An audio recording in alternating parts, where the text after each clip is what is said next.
Hi, this is Debbie, and today I'm going to, no money crunching, no resale or anything, pardon the voice, but I can't talk very well still. But I am going to tell a story. It's story time, and I'm telling this story for my niece's husband, Mark.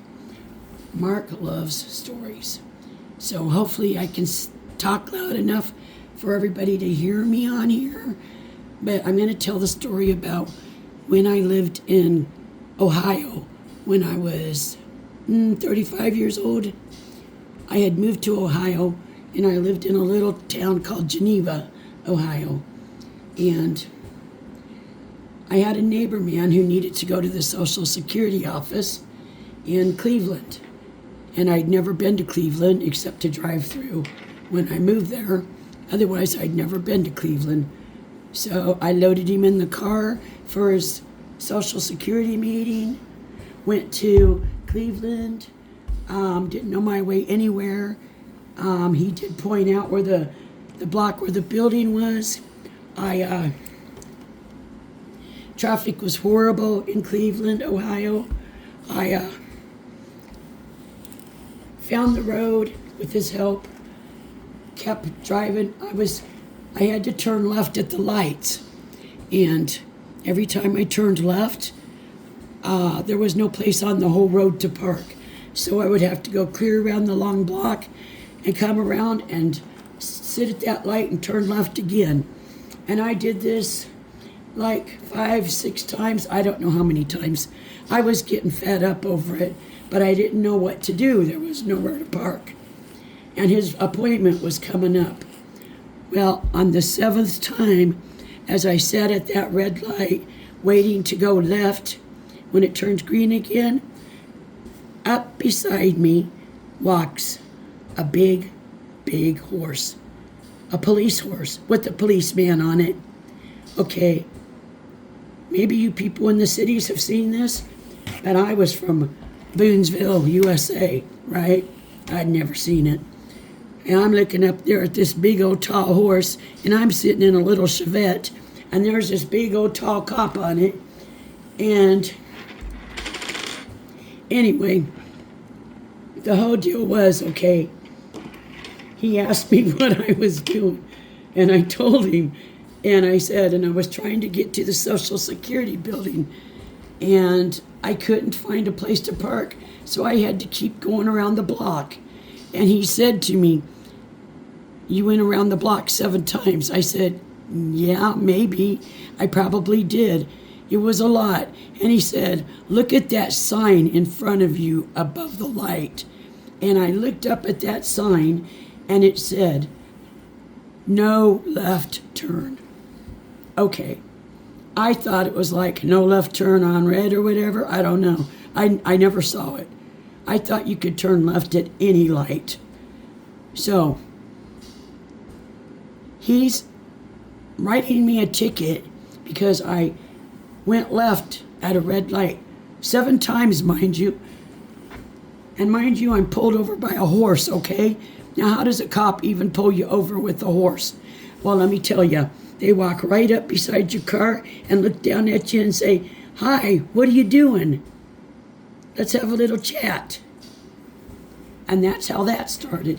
Well, so I guess he felt sorry for me because he said that follow him and he will get me a place to park for that appointment. But of course, first I got a ticket. But he told me how afterwards, when I was done at the appointment, I had to go to this other place in Cleveland, and they would fix it so that I didn't have to pay it. I don't know what the point of the ticket was, if I was just going to take it to another place and then not have to pay it, okay? But it was doing it 7 times, so I wasn't arguing, right? No arguing with the guy. He was right, I was wrong. I felt like an idiot.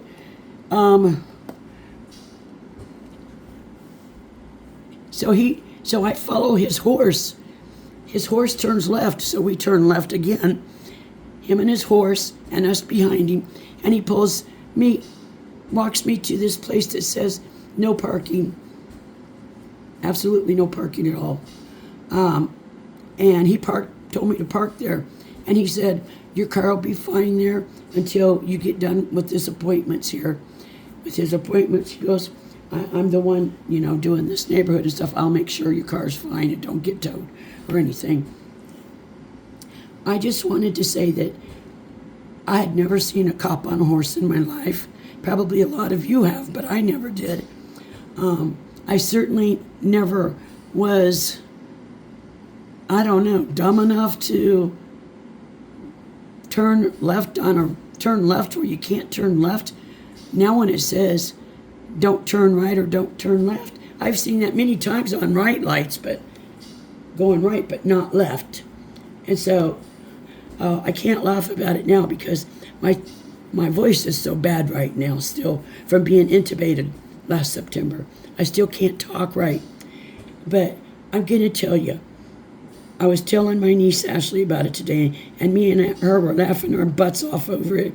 But since then, I've seen cops on motorcycles, cops on bikes, cops on horses. I mean, I don't know. There's cops everywhere now on everything. I've seen cops on ATVs. I've seen them everywhere, all the places. But it doesn't feel as funny while I'm telling it right now. I'm thinking maybe that's because I already laughed about it with Ashley today. But for everybody that's never seen a cop on a horse that comes from Boontown, USA, they're there. They are really there. And those horses are big. They are tall and big. When you put them next to a Chevette, the Chevette loses every time. Right? So how does a cop even pull you over on a horse? Yeah, he just walks up beside you and starts talking to you right through your window. And if your window's up, he knocks on your window and says, roll it down and let's have a talk. But I have more funny police stories about stuff too, but I can't do too many in one night because of my voice. Or I won't be able to talk all day tomorrow and the next day. But I just wanted to tell this story, and I want to put it out there for Mark. And anybody else that wants to watch it, you go right ahead and listen.